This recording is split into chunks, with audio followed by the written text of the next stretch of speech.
My name is Leah Kabler, and today I'll be telling you why we shouldn't ban the death penalty.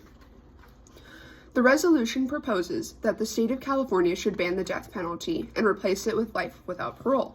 As the opposition, I will show you why this blanket ban is not only flawed in principle, but dangerous in practice.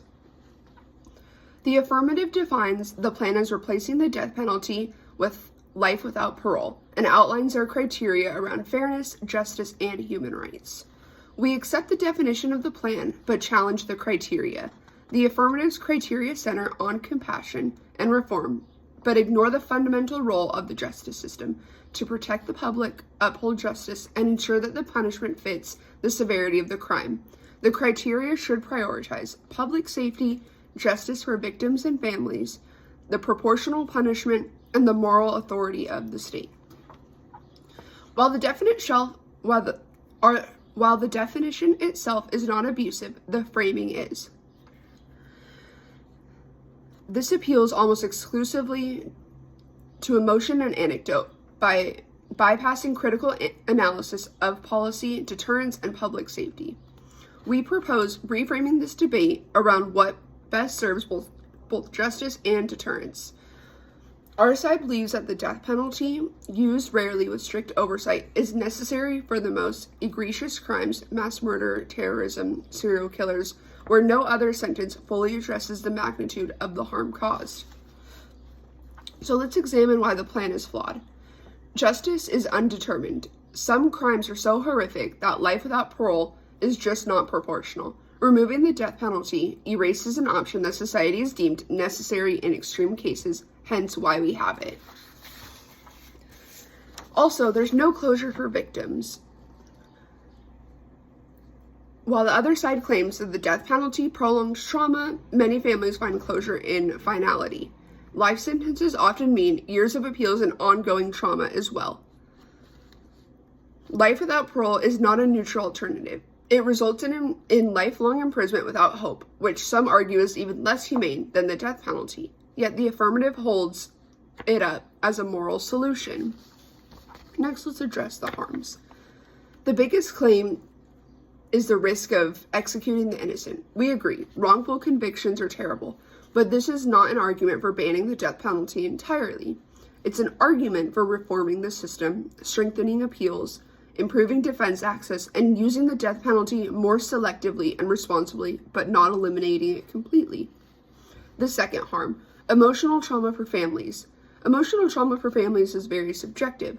Some families want a long process to see justice carried out. However, some don't. But it's not a universal reason to eliminate the entire legal penalty for everyone. So let's talk about feasibility next.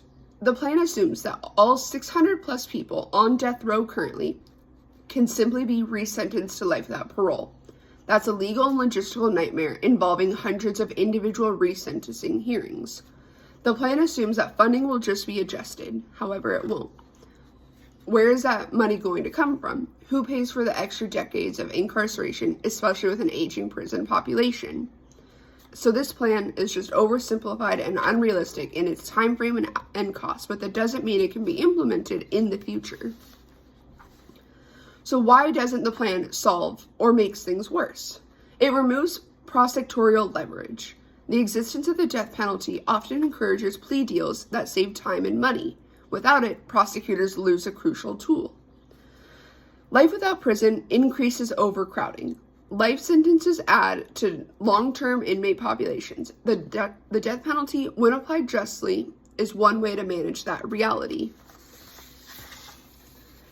And so next, let's break down some of the advantages. A fair justice system. The affirmative says that the death penalty is racially biased. That's a problem with application, though, not with the penalty itself. Reform jury selection improves legal defense. Don't throw out the entire tool itself.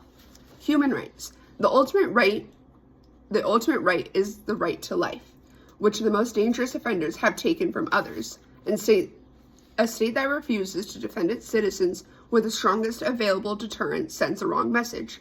Crime deterrence. It doesn't deter crime. Studies are mixed. But even if It doesn't deter. The death penalty is about proportional punishment, not just deterrence. In fact, removing it sends a message that no crime is so severe that it warrants the highest penalty. That's not justice, that's dangerous leniency.